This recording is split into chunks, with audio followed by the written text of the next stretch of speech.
Hello, hello, hello!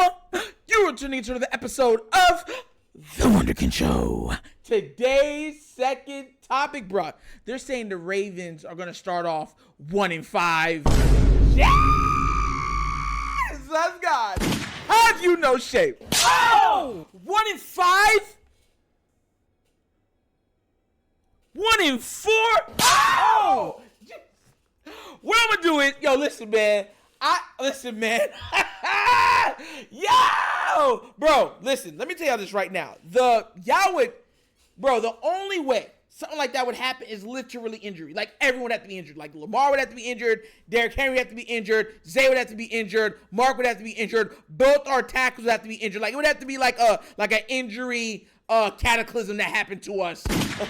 like the Mount Pompeii, like the explosion of Pompeii. And stuff like that, it would have to be like that, but the injury version. But what I'm going to do is I'm going to play the audio from Get Up of them actually talking about this. And I'm going to let them take their spew about this. I couldn't believe this when I heard it. All right? So without further ado, I'm going to play it, and then we're going to break it down. All right? Let's get this party started. And as promised, let's get to the Ravens. We've been combing through these schedules, and Baltimore has a brutally tough start. Is it an overreaction to say that through 5 games this year, the Ravens are going to be in last place in their division? It's not an overreaction because of that brutal start you're talking about. Cincinnati, as I just mentioned, has an easier start. I think Pittsburgh does too, and just when you look at the opponents, that Week 5 game in Cincinnati, if the Bengals were to win it, yeah, you could see a situation in which the Ravens would be at the bottom of the league's toughest division. Not that that necessarily means anything for the long term, but it's a tough start for a team that is dealing with a lot of turnover. 3 major members of their defensive coaching staff are gone off. 1 to be a head coach, 2 to be defensive coordinators elsewhere. They lost some guys on their offensive line. I think there's going to be more change in Baltimore this year than people are giving it credit for. What do you think, Arthur? Hey. Oh, I'm sorry. So let me say this real quick, because the rest is about to play, right? I like, I can't believe this. Like, how do you get there? All right, let me play the rest of it, and then we're going to break it down, all right? Because there was a clip during in the middle. All right, here we go.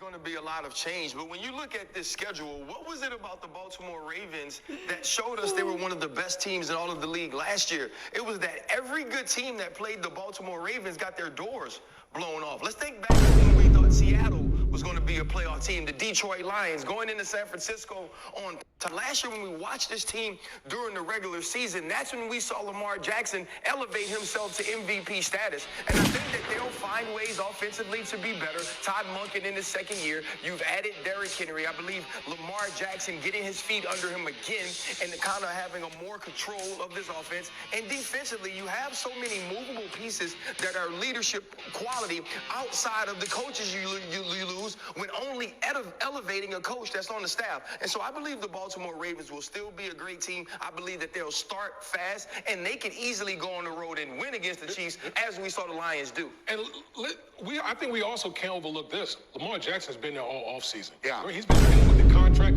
This is his first offseason where he doesn't have to worry about contract, any of that. He's full dive, nothing but football. That can't be overstated in my opinion. We'll see. They were the best team last year, and they didn't get it done. Teams frequently rue that. We could look back on that. If this thing doesn't go as well this year and that schedule is tough, as last year was their real chance to get it done, and we will see. We are combing. You know what's funny? They keep saying that last year was our chance. Like we didn't have a chance in 2019. 2020.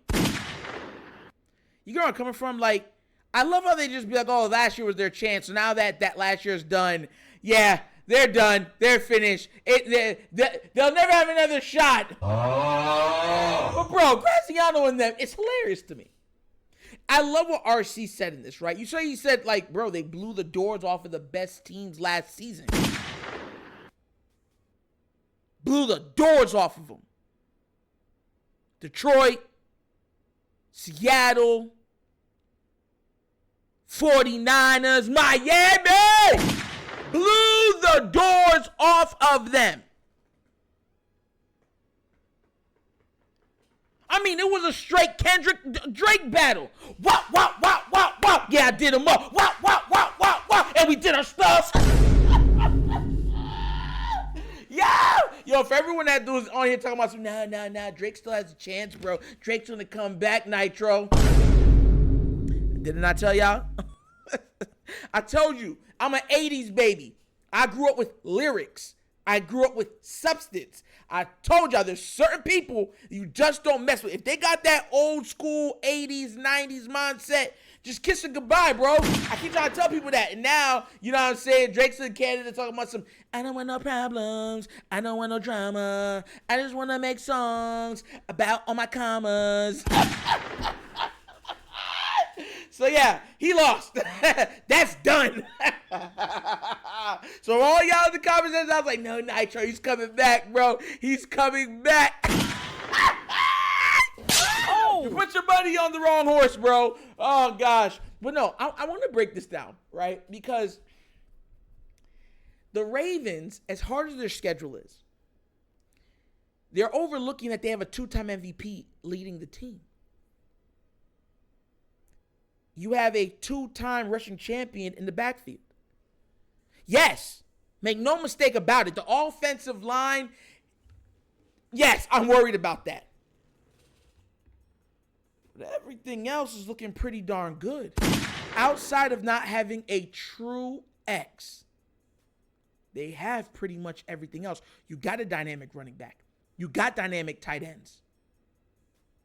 You have a slot guy. You have a yak guy. You have a dynamic quarterback. You have a flying around defense. I just don't understand how you could come on or go on air and say, yo, the Ravens going to be the last in their division. When did that ever happen in the Lamar era? Oh, I'll tell you, when he was hurt. And it had to happen at the end of the season when he got hurt. Because regardless of all the injuries, they kept winning games. Regardless of who they were going against, they just kept winning. Winning. So why y'all acting like y'all don't know this? Winner, chicken dinner. You know what I'm coming from? Y'all acting like y'all don't already know this. Like, seriously? Bro, this is why this junk be getting me sometimes, bro. Because it's like people don't understand, like, we're the Ravens. We win, and now you gave us a great quarterback. We're winning a lot. A lot. Man, talk about some last in the division because they got a little easier schedule and blah, blah, blah, blah, blah. You know what the crazy thing is? If that's the case, then Lamar should easily be MVP again if we get through it. Because what you're saying is it would be easy for the Ravens to be last. That means he's going to have to be the difference maker, right? For us to be above it. So what's going to be our excuse if Cincinnati's last? Or one game from being last? What are y'all going to say? Oh, you know, Cincinnati going to bounce back. They got Joe Burrow. You know, so I ain't even worried about it. Let me tell you something right now. If Joe Burrow remains healthy and Lamar Jackson remains healthy, Joe Burrow is not winning the AFC North. I'm just letting y'all know that now. That's dead. That ship is sailed. Or they haven't even played a game. I'm telling y'all that now.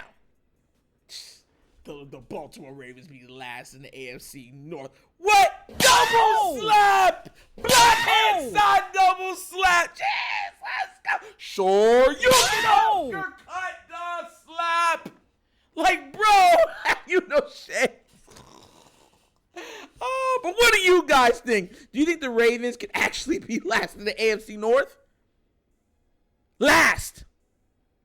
Uno, dos, tres, cuatro in the AFC North. Let me know what you think down in the comment section, all right? Please let me know. But as always, that's the episode of The Wunderkind Show. Thank you for watching. Y'all know how we get down. We have fun and we laugh. But everything we talk about rooted in what? Facts and truth.